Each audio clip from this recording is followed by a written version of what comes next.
আসসালামু আলাইকুম প্রিয় ভিউয়ার্স। আজ আপনাদের নিয়ে চলে আসলাম ঝিনাইদহ জেলার সেই বারো বাজারে, যেখানে ঐতিহ্যবাহী উরার মসজিদ অবস্থিত। 800 বছরের পুরনো এই মসজিদটি সম্পর্কে আজকে আপনাদের জানাবো। আমিও চলে আসলাম, আমার সাথে আছে আমার মুন্না কাকা ও জুয়েল। ভিডিওটি শেষ পর্যন্ত দেখবেন এবং মসজিদ সম্পর্কে আপনারা জানবেন। আসসালামু আলাইকুম কাকা। ওয়ালাইকুম আসসালাম রহমতুল্লাহ। কাকার বাসা কি এখানে? এই পাশে পাশে হ্যাঁ কাকা, এই গুড়া মসজিদ সম্পর্কে আপনি একটু যদি বলতেন আমাকে। কোরআনের মধ্যে সম্বন্ধে আমাকে তো বেশ অল্প কিছু বলতে পারবো না আমরা। হুম তার ভিতরে দেখা যাচ্ছে আমরা ততটুকু জানি, দেখছি। আপনার এলাকানে এর উপরে গম্বুজ ভাঙা ছিল, হুম গাছপালা হয়েছিল, মানুষ কেউ নামাজ পড়িনি। হুম পাশে দেয়ালে ঘর বানিয়ে এরা নামাজ পড়েছে। হুম ফুরফুরা ফির সাহেব যখন আমাদের বাংলায় এসে হুম আসার পরে আমাদের এলাকায় ঘুরিয়েছে, হুম জুতো বগলের তলে করে নিয়ে উনি ঘুরিয়েছে। হুম ঘুরে বলেছে কি যে হ্যাঁ এগুলো হলো মসজিদ, এখানে নামাজ পড়া যাবে। জি। তখন মানুষ আশেপাশের লোকের বলে যাওয়ার পরে তখন এখানে নামাজ পড়া শুরু হয়েছে। এটা কতদিন আগের ঘটনা? এইটা ধরেন আজ থেকে 55 বছর আগে। মানে আপনার নামাজ পড়া শুরু করছেন? হ্যাঁ, এর আগে কি ছিল? এর আগে উপরে বাগান আগান জঙ্গল হয়েছিল, কেউ আসতো না ভয়তে যে এটাকে মসজিদ নাকি।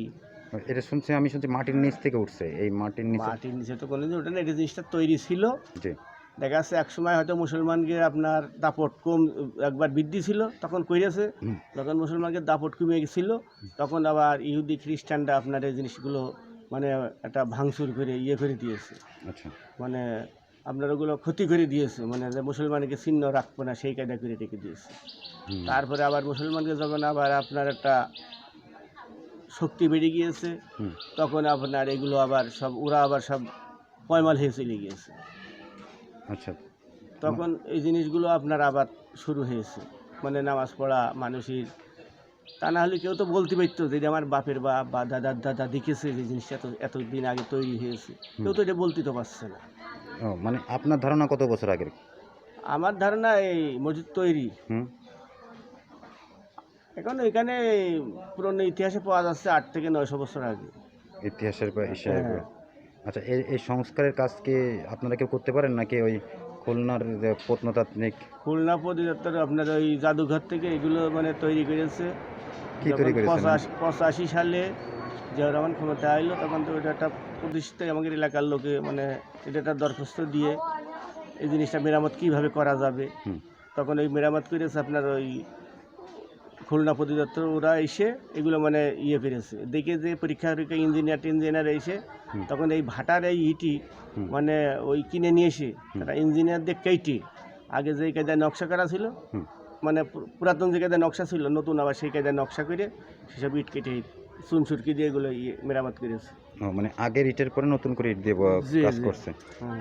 মানে আগে একটা রকম ছিল সেটারই মানে সংস্কার। হ্যাঁ, সেই কায়দায় মানে আবার নকশা কেটে ওই ওই ওই বড় ইট কেটে মানে আপনার ওইভাবে করেছে গেটেছে ওরা দেখি চুনসুরকি দিয়ে মানে গেটে এগুলো করেছে। ও, আচ্ছা, এরপর থেকে সবাই নামাজ কালাম পড়ে? হ্যাঁ, এরপরে তো সবাই নামাজ কালাম পড়ে। অত এলাকার লোক হিসাবে নামাজ, এখন তো মসজিদ ঘরে ঘরে হয়ে গেছে। এখন তার মসজিদ তো আগে এই মসজিদই মানে এলাকার লোক সব নামাজ পড়তো, 2-5 গ্রামের লোক নামাজ পড়তে এই মসজিদে। আচ্ছা। এখন যার যার এলাকায় শেষে মসজিদ করে নিয়েছে। মানে এই 12 বাজার মোট কয়টা মসজিদ আছে? 11টা আছে। 11টা এরকম মসজিদ? হুম, সব এরকম ওই যে বলে যে মাটির নিচ থেকে উঠছে? এইটাই মানে চালু ছিল, আরগুলো কোনো চিহ্ন ছিল না। আরগুলো সব মানে ওই মাটি দিয়ে ঢাকা ছিল সব। আচ্ছা আচ্ছা ওই মাটি যখন খনন করে সরাই ফেলানো হয়েছে তখন মসজিদ পাওয়া গিয়েছে। আচ্ছা আচ্ছা আচ্ছা। তাহলে আপনি বলতেছেন যে এগুলো আগেই তৈরি করা ছিল, মানে একটু ভাঙাচোরা ছিল, জি জি। মানুষ ভয়তে আসতো না, হ্যাঁ, পরক্ষণে যে তারপরে একটু সংস্কার করার পরে নামাজ তখন মানুষে আসলে কেউ কইতে গিয়ে মাটি তুলতে দিন গেলেই মসজিদ উঠছে, কিন্তু মাটি যে সরাই ফেলাই যাচ্ছে মসজিদটা ক্লিয়ার দেখা যাচ্ছে।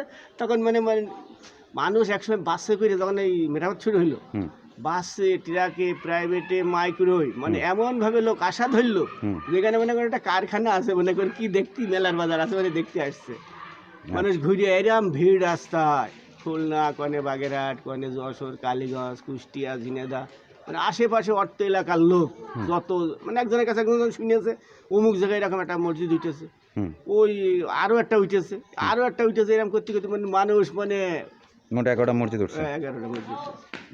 আচ্ছা আচ্ছা। তো আপনার নাম কি কাকা একটু বলবেন? আব্দুল মান্নান। আপনি এখানে থাকেন? জি। অসংখ্য ধন্যবাদ কাকা, আপনাকে কষ্ট দিলাম। ও আসসালামু আলাইকুম। তো প্রিয় ভিউয়ার্স, আপনারা তো শুনলেন এই মুরব্বী কাকার কাছ থেকে। তিনি বারোবাজারের একজন বাসিন্দা, মসজিদের পাশেই তার বাসা। তার কাছ থেকে আমি বিস্তারিত জানার চেষ্টা করছিলাম। তিনি বললেন যে 800 হিজরি সনে কাগজপত্রে লেখা আছে যে এই মসজিদ তখন তৈরি করা হয়। তারপরে বিভিন্নভাবে এই মসজিদটি পরিচালনা ছিল এবং এর বিস্তারিত কথার কোনো শেষ নেই, যা আপনাদের বলে বোঝানো যাবে না। তো অনেক মানুষ এখানে মানত করতে আসে, অনেকে দোয়া নিতে আসে। তো আপনারাও এখানে আসতে পারেন। মসজিদটি খুবই সুন্দর, দেখতে আসতে পারেন, এক ওয়াক্ত নামাজও পড়তে পারেন এখানে এসে।